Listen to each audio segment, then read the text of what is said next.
I'm very, very happy to introduce the Honourable Andreychuk, who is going to be the moderator for the next session on human rights. We all know Raynell's history. We know how involved she's been in human rights and how involved she was in the Matviichuk. I want to talk about our personal interactions.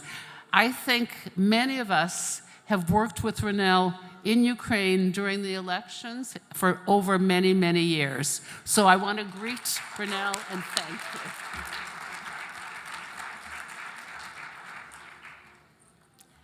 Thank you, and thank you for your kindness in not going through biographies. And we're so short of time on what I believe to be the most important topic, human rights in Ukraine at this very pivotal time.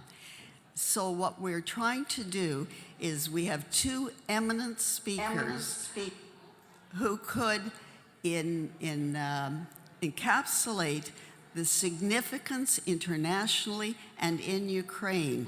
And I could not think, there's an echo. How can we handle that? Okay? I'm hoping that doesn't bother us.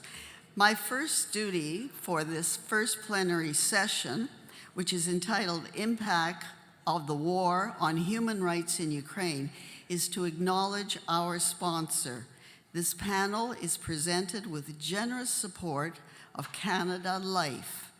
Thank you for your contribution, Canada Life, without which the Congress could not have made this possible. And I truly believe that the sponsors are integral to our reports and our deliberations today. I'm not going to speak except to make two comments. We continue to hear about the war in Ukraine starting in February 24th. It is when it intensified, when it became extremely visible to the rest of the world. But Ukraine has decades and centuries had to protect its integrity, its sovereignty, and it continues to do so in today's modern technology, which makes it extremely vulnerable, and we need every support from every corner to continue. The other comment I want to make that I hear is that people say it is over there and we will help Ukraine. It is on our borders. Russia borders us in the north, and it is intensely important that every Canadian and every resource we have in Canada is used to maintain the sovereignty and integrity of Ukraine.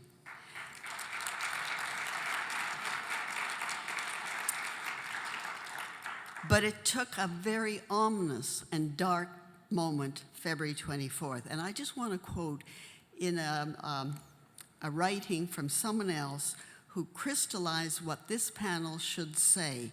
And it points out what Putin said when he started the war, February 24th. He said, Ukraine is not just a neighboring country, it is an inalienable part of our own history, culture, and space.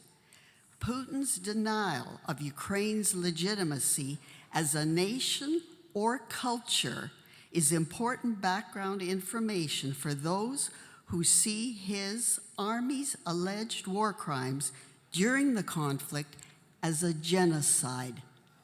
Therefore, I cannot think, and I agree that's very important because that is when it really changed and intensified. I would remind you that the biographies of our two guests are in your materials. You can go and read them. They deserve, both speakers, a truly long and extensive introduction. But we don't have the time. I think their words are more important. But they have given their lives to many social justice issues. So I'm not going to introduce them in any other way, but to say His Excellency, the Honourable Bob Ray, is Ambassador and Permanent Representative of Canada in the United Nations in New York. But I want to say that his fight for social justice in Canada and around the world is truly inspiring. I have worked with Bob, if I may call you that, on many human rights issues. What I've liked working with him is that he works with teams of like-minded people. He doesn't choose and pick. He works with anyone who wishes to contribute, and he is a team player par excellence in Parliament.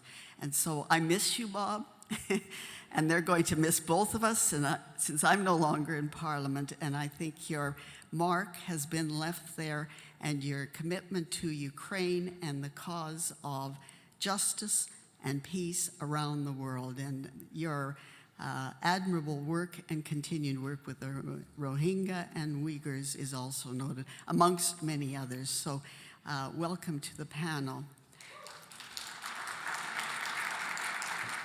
Senator, it's great to be with you. Our second speaker is from Ukraine. She has done so much work in Eastern Europe, in many countries, OSCE, and she has led her organization, and I'm going to get the actual name, which is the Center for Civil Liberties. Oleksandra Matviichuk has been very well known defending human rights advocates. She has done it individually within Ukraine and within Eastern Europe. She has a wealth of legal experience. She's well versed in the conventions and the levers that we can use to defend human rights advocates. And this has been, I think, a life calling for her. What I want to note today, that I think the most richly deserved award was given to the Center and to Oleksandra, the Nobel Peace Prize this year, for those of you who do not know.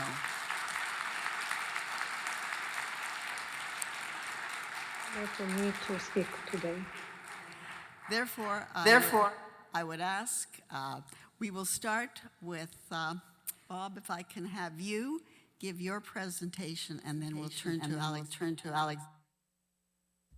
We have very little time, and what I would hope is that within about 10 minutes or so, we can get going. Welcome, Bob. Thank you. Senator, just give me a sense of how long you'd like me to speak for, because I can adapt my remarks to to meet the test of time.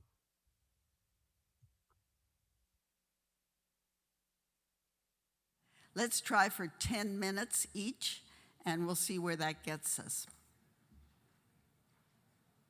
So you know me, I will stick to the time. Friends, there's so much I could say to all of you about what has happened. Much of it has already been said by different people who've had a chance to listen in on the presentations by others. I'm very honored to be on the same platform with Oleksandra Matviichuk. It's a great honor to be with her, such a great fighter for human rights in Ukraine, and we've been following the work of her organization, as well as many others that are really doing excellent work in the field. But let me just get straight to the point. And that's not always easy for me to do, but I will try to do so. We have been doing our best here in New York in every debate and every public hearing that we have, every opportunity that we have, to be making a very strong and clear case that what Russia has done, not simply, as you have pointed out, not simply with the attack on February the 24th, but with the previous attacks that were taking place in Eastern Ukraine and in the assault on Crimea, that they have attempted unilaterally to change the borders and boundaries, the state sovereignty of Ukraine. They've committed the crime of aggression by invading Ukraine. But the amount of cruelty, the amount of barbarity, the amount of damage that's been done to people, to human life, to children, to women, to the most vulnerable, amount to the most serious crimes against humanity, in our view, to war crimes, and to the most serious breaches of human rights that are imaginable. We've made that case, and we're making that case, and we will continue to make that case. I think it's important for everyone to know that, and you've talked a little bit about this in your very kind introduction to me, this is Team Canada. This is not Conservative Canada, Liberal Canada, NDP Canada. This is Team Canada here, where our joint commitment to human rights, which goes back to our foundational principles that were established in the Nuremberg trials, in the International Declaration on Human Rights, and that was the beginning of the most profound, but goes back even further, 100 years back to the Geneva Conventions and other efforts that we've made steadily but surely over the years to create a framework and an architecture on human rights that will stand the test of time. The challenge, of course, as it is in any situation like this, is first of all to deal with the aggression. And to deal with the aggression, we have to arm Ukraine. Let there be no doubt about it. We have to make sure that Ukraine has the weapons and has the ability to defend itself and has the ability to protect its territory. That is specifically protected in Article 51 of the United Nations Charter. It's just very clear that a nation has a right to defend itself, and other countries have a right to join in that self-defense. And that's exactly what we're doing. And I think we have to be very clear that the only test that we can apply to how well we're doing is not what we did last week or last year or what more can be done. The only test is, are we succeeding? Are we doing enough? And I think by that test, we have to continue to say to ourselves, we can always do more. I want to make that very clear, that I think that is the key test, to make sure that Ukraine has the means to defend itself and has the means to protect itself, which it is legally entitled to do. Then we come to the question of, well, what other remedies do we have? To speak a little bit like a lawyer for a second, what other means do we have? And I think it's fair to say that the gap between the brutality and the crimes and our ability to enforce redress, to enforce what needs to be done, is the gap that we now have to do everything in our power to fill and to come to grips with. And we do have a number of means of doing it. None of them are easy.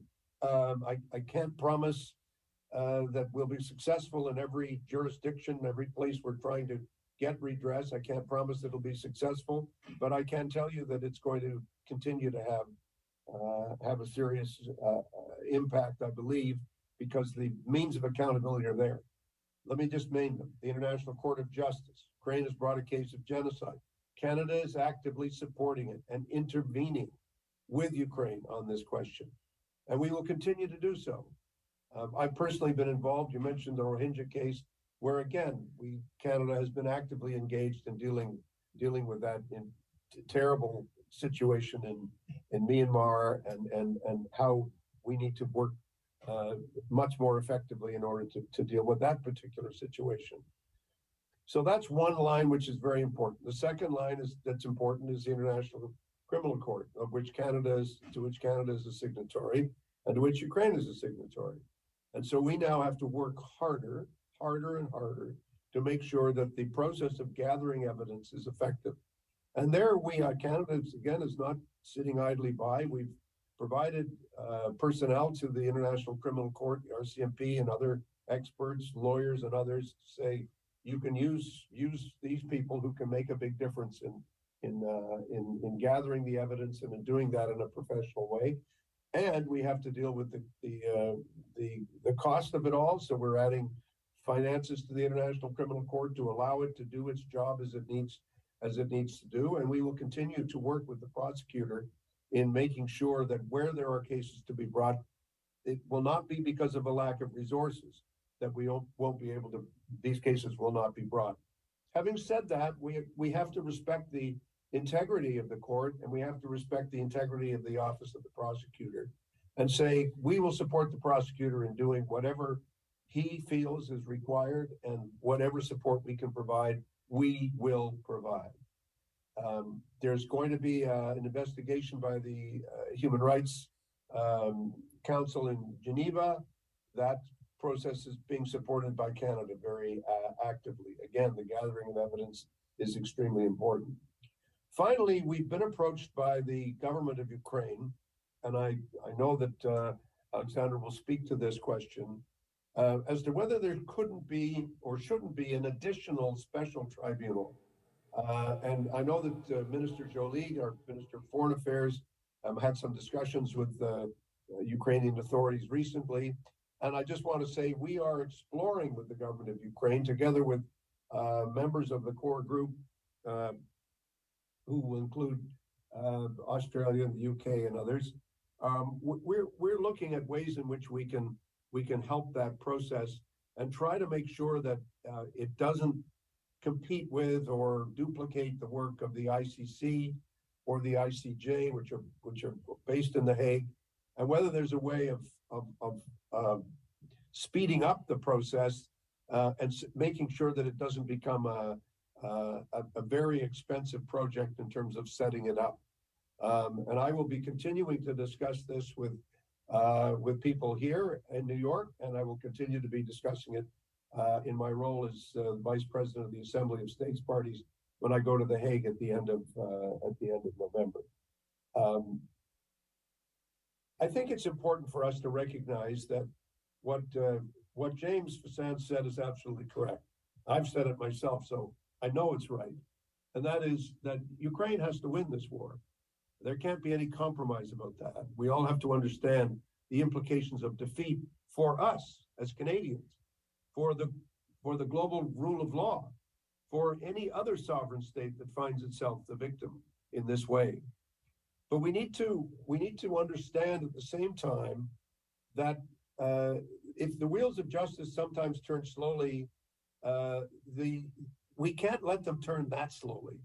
So we have to make sure that we are holding to account those people who are responsible for these crimes of war and crimes against humanity. It's not for me to, I have to be careful here, because it's not for me to draw conclusions and say this is what will be proved, this is where the court will go. I can only tell you what I think and feel. The first one is this: the great mistake that President Putin is making over and over and over again is failing to understand the humanity of the Ukrainian people, the existence of the Ukrainian people, the integrity of the Ukrainian state, and the fact that Ukraine is a sovereign nation. It's a nation of people, which he's doing everything he can to undermine and to destroy. And we can't let him get away with it. We can't let him do it. And we have to hold him accountable for what is taking place. And we have to hold accountable all those who have engaged in the atrocities that we can document and that are being documented each and every day, tragically. Even in the last 3 weeks, with the intensification of the fight against civilian infrastructure, this has nothing to do with a, quote, special military operation. This has to do with the destruction of the lives of totally innocent people who are not parties to this dispute. And so it's just wrong, and it's criminal, in fact, what I think is happening. So we have to find a way to bring the perpetrators to justice. There is a whole other line that we've taken as well, which I'll just mention, and that is the way in which the issue of reparations and the issue of compensation and the if you like, the civil responsibility, the economic responsibility that Russia has for the destruction of the infrastructure in Ukraine, and for the destruction of hospitals and schools and generating stations and everything else which is taking place. And that is something which, the fact that we've got such an extensive web of sanctions being applied against Russia gives us the necessary leverage in any future discussion with Russia about what it's going to take for Russia to be able to get out from under the sanctions, which are, I believe, having an impact on Russia and will continue to have an impact on Russia. So I think I've talked for 10 minutes. I'll leave it at that. Thank you very, very much for the opportunity. I look forward to hearing from Oleksandra, to working with her and her organization as we go forward. We, as Mr. Kretchen, if I may mention his name, used to say to me, we have work to do, and we do have work to do, which we are doing on behalf of the people of Canada here at the United Nations in New York. Thank you very much for the opportunity to be with you. Slava Ukraini. Thank you so much.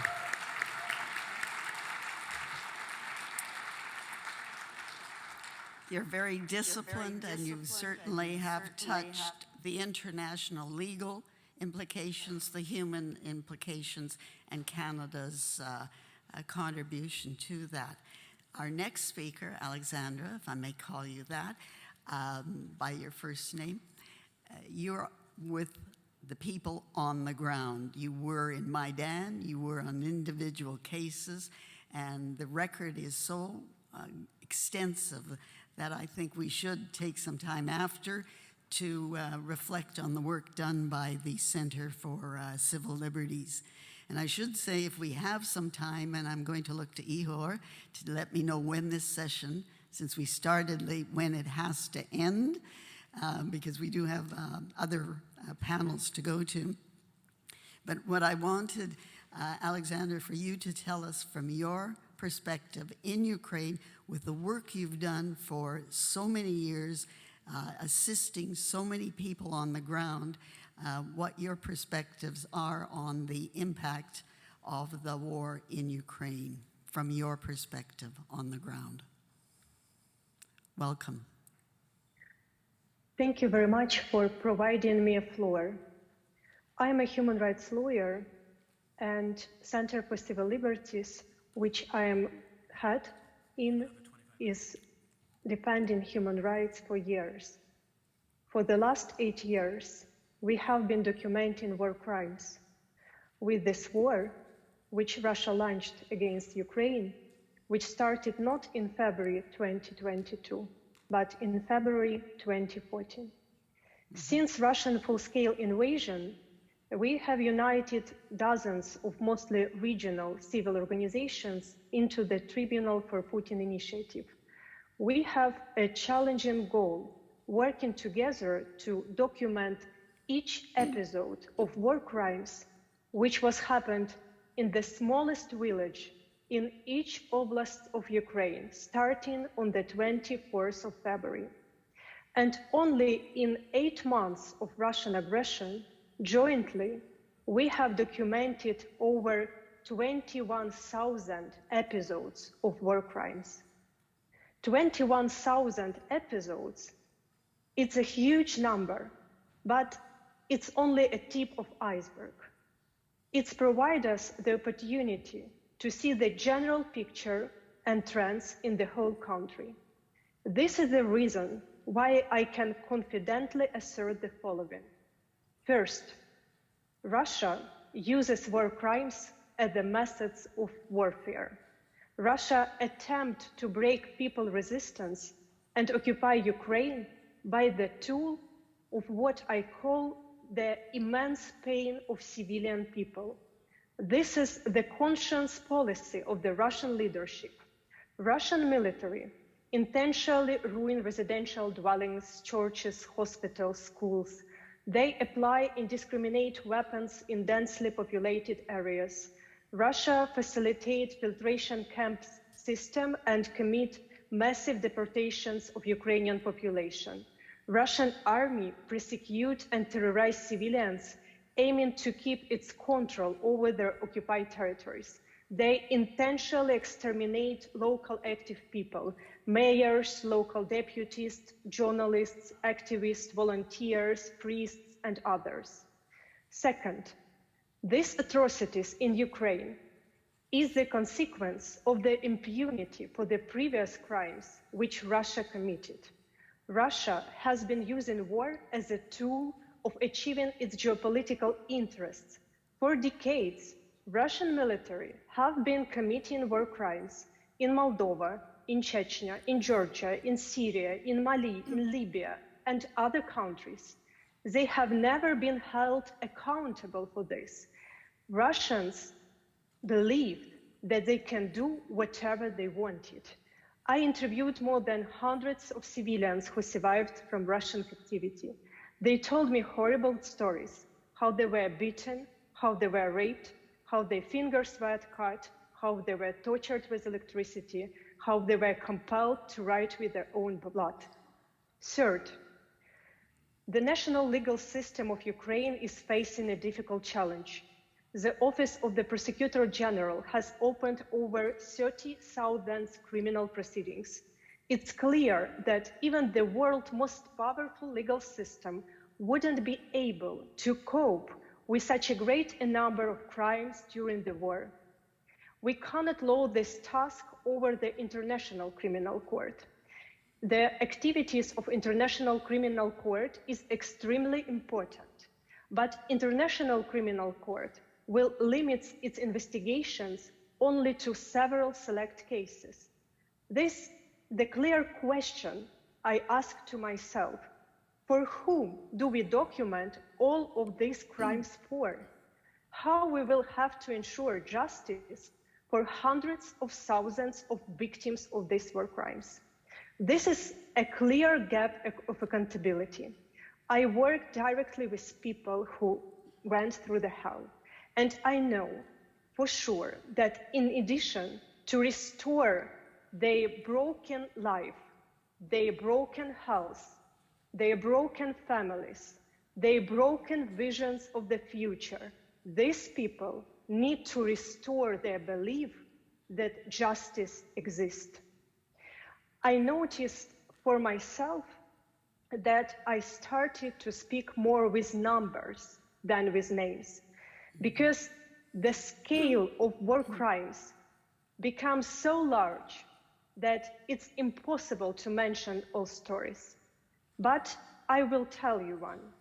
Shortly after the invasion began on February 24th, Oleksandr Shelipov, a 62-year-old civilian, was killed by the Russian military near his own house. The tragedy did receive huge media coverage only because it was the first court trial.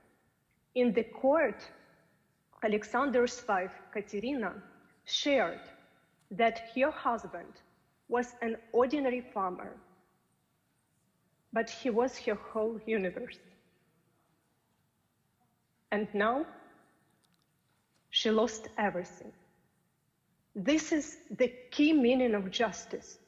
We must ensure justice for all, regardless of who the victims are, the type and level of cruelty they endured, and whether or not media is interested in their cases.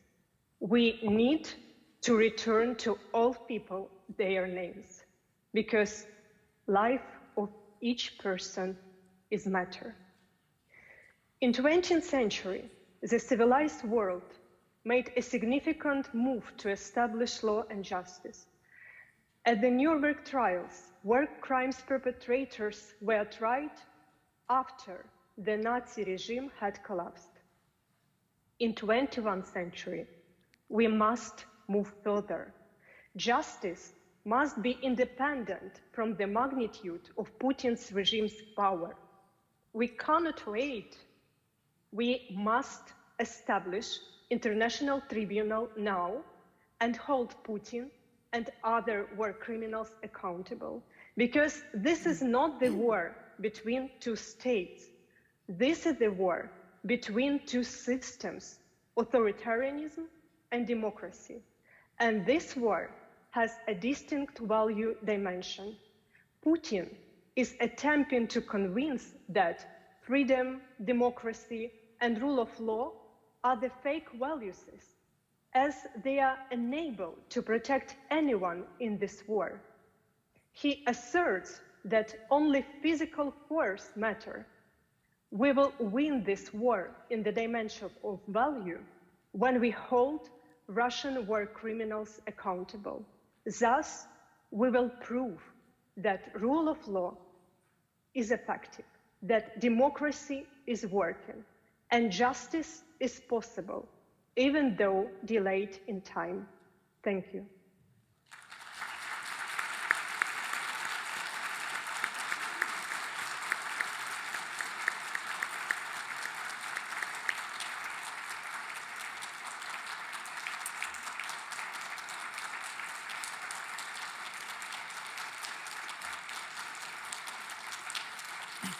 Thank you. Thank you, Oleksandra, and thank you, Bob. You're both very compelling, compassionate, driven, committed to seeking justice for Ukrainian people. And I think you've made your case so strongly that the organizers has given us more minutes to handle a little more dialogue from both of you. So I will go to Bob first.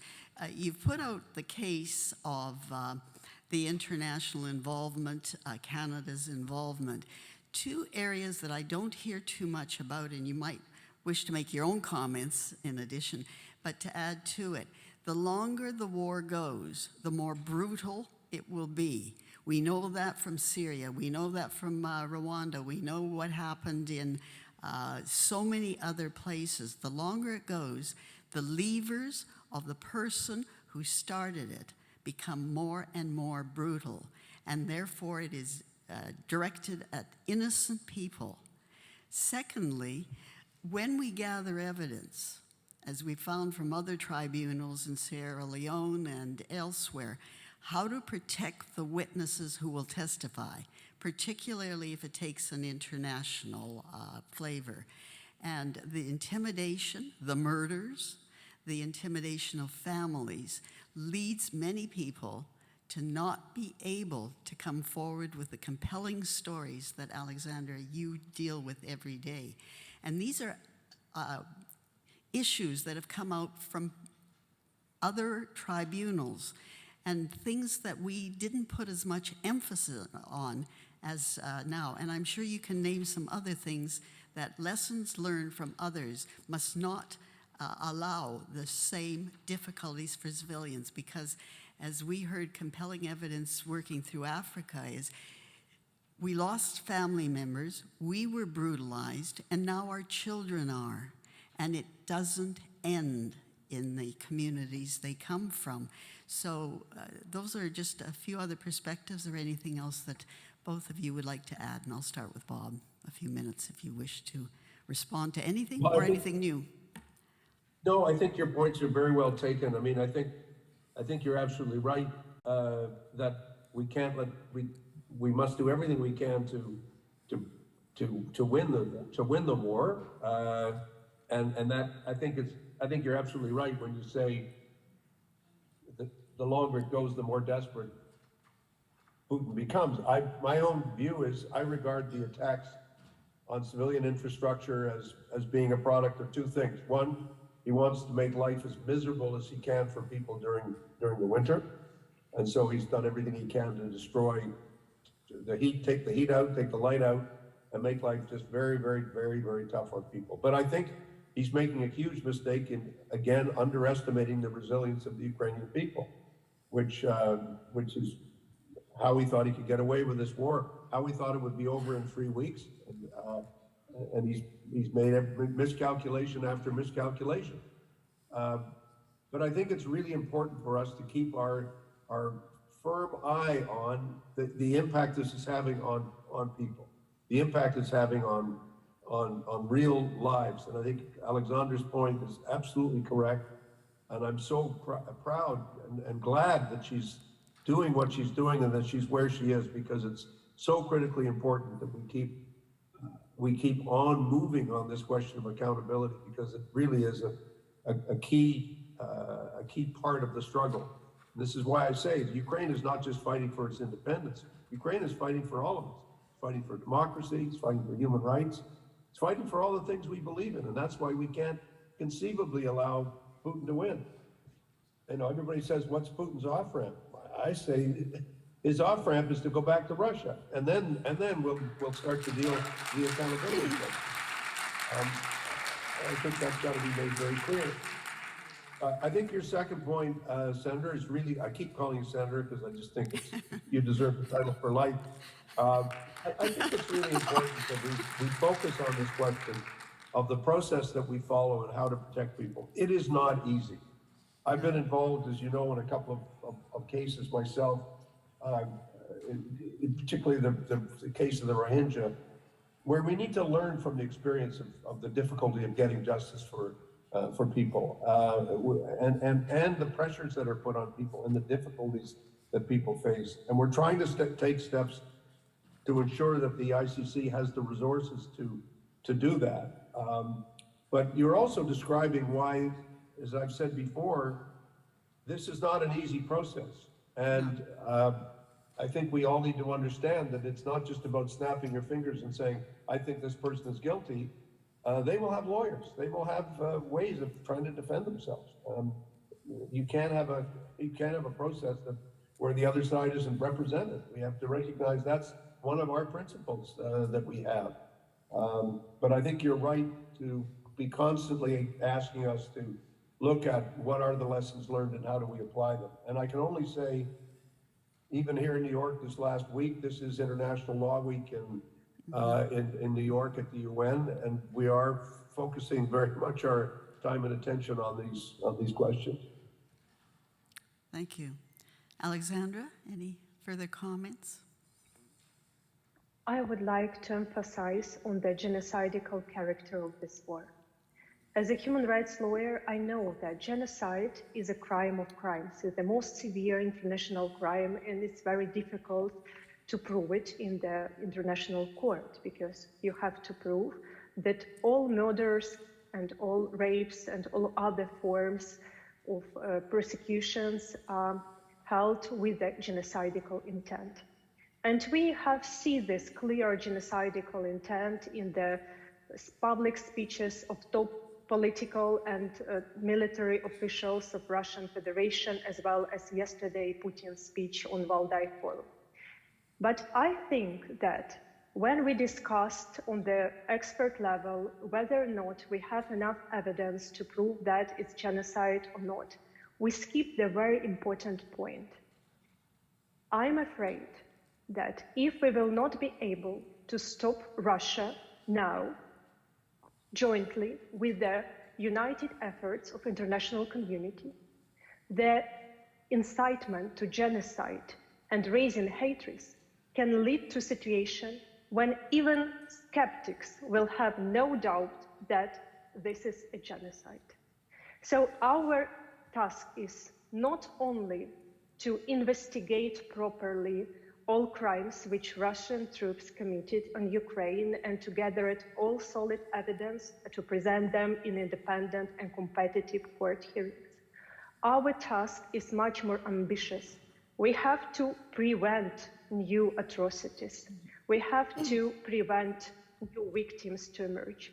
And in order to achieve it, I strongly support the distinguished speaker that we need military support, we need economical support, we need to throw the Russian economy to feed this war, and we need to start to complex reform of the whole international system of peace and security with one important step. We need to withdraw Russia from the UN Security Council. Thank you.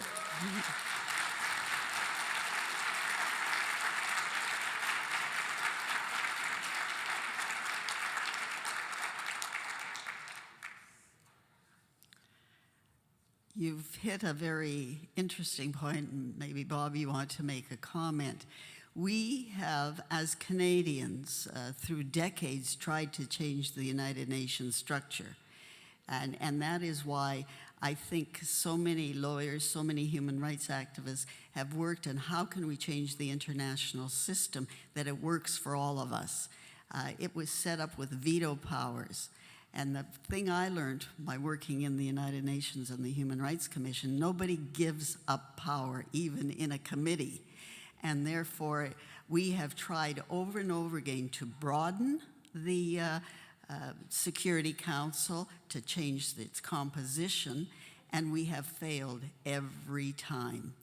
And this is not something that came up with this war. It is 50 years in the making, if I may say. So it's not to give up to change the UN. And perhaps, Bob, you'd like to add to that point. Well, I mean, I think one of the things we concluded, I mean, let's remember a little bit of our own history. We decided when it became clear that the Cold War was really full on, and the threat to peace and security in Europe was still very profound, we decided to create NATO. We made a very conscious decision that we wouldn't put all our eggs in the UN basket. We would say, okay, well, we can't get it here. We'll make sure we're providing for our own peace and security.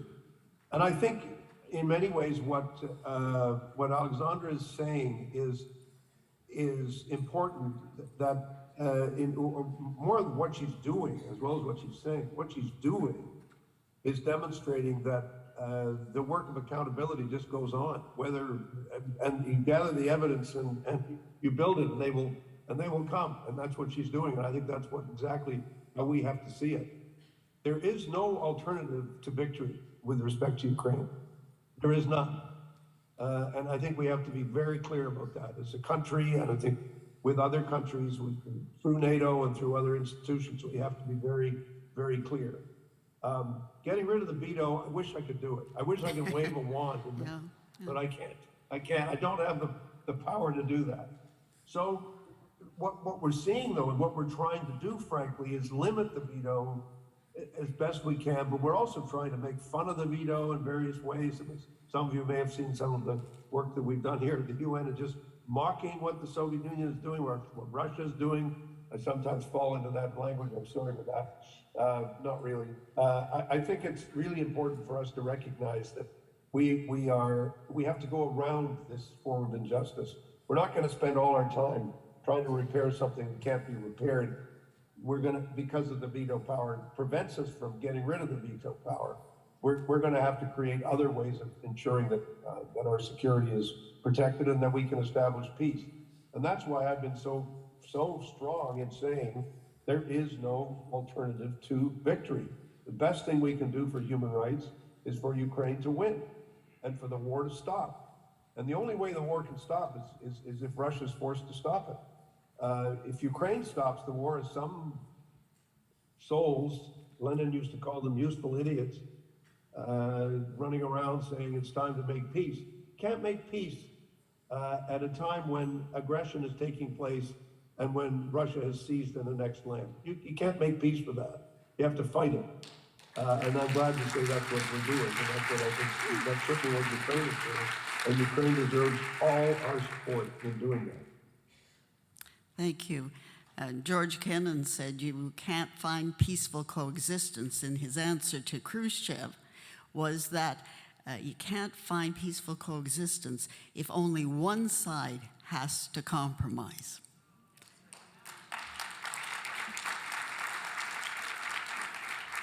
And that was some decades ago he said it, and it still applies today. Oleksandra, you may wish to comment on some of that. We work with like-minded in the United Nations. The like-minded group changes a bit, but it's been common. The civil society, what I have seen in the last 25 years from working with them, it's changing around the world. And so perhaps you want to comment about the strength of utilizing, which Ukraine has done so well, communication with the young people. And are you reaching out to the world's young people to hear their voice and add to the debate so they can change their government's views about Ukraine?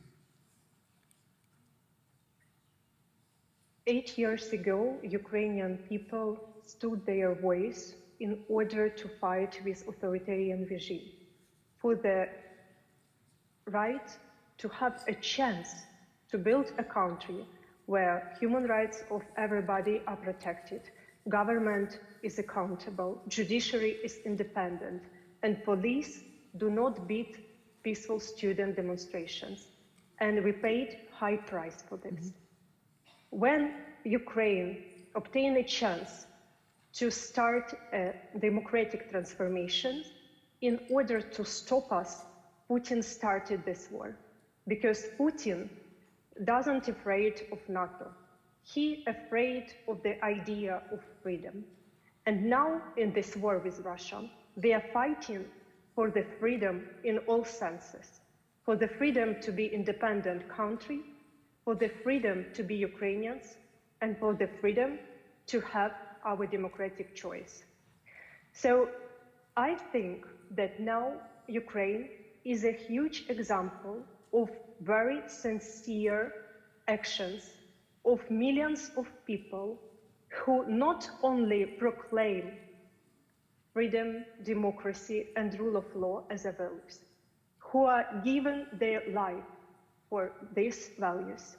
And this is how the human rights has to be ingrained in the world.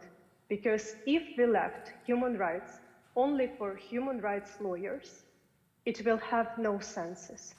These values has to be widely spread around the whole population of the country. Well said, well said. We've come to the end of our time. This is an area of concern, of humanity, that needs to continue to be explored, and I think it will be in all the other panels in one way or another. We've had an excellent start by, I think, two of the best panelists we could reach for and obtain, and that's to the credit of the organizers. I was delighted to be asked to moderate. Unfortunately, we had to make a choice because of the movement this morning of questions and answers. So we are going to give all of you, if you have some compelling questions to put to either one of our panelists, please give them in writing to Ihor, and we will endeavor to get them to the panelists and get a reply, because I know all of you have a unique experience, a unique concern, and we need to hear every voice. And so we offer that to you. I want to thank you to Bob and to Oleksandra.